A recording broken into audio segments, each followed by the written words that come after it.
दोस्तों, English language सीखने के लिए ज़रूरी है कि इसकी प्रैक्टिस की जाए। इसीलिए मैं लाया हूँ आज की वीडियो में 13 रोज़ाना बोले जाने वाले अहम इंग्लिश फ़िक़रात। तो आइए शुरू करते हैं। सीधे चलते रहो, keep going straight, keep going straight.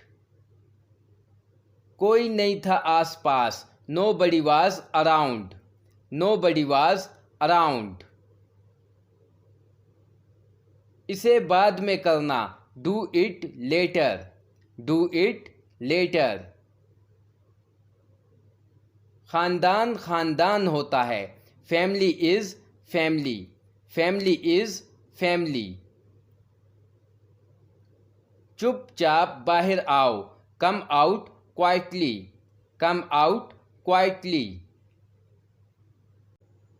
जो भी हो, whatever, whatever।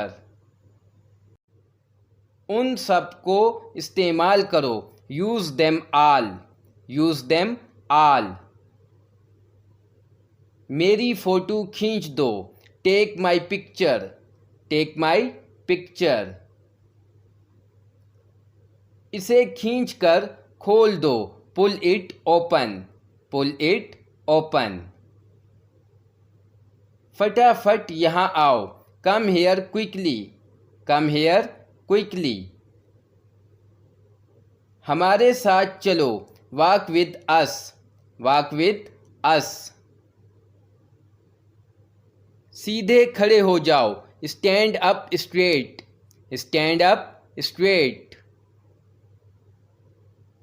दोस्तों, अगर आप चाहते हैं कि आप तक मज़ीद ऐसी वीडियोज़ पहुंचती रहें तो इस चैनल को सब्सक्राइब कर लें।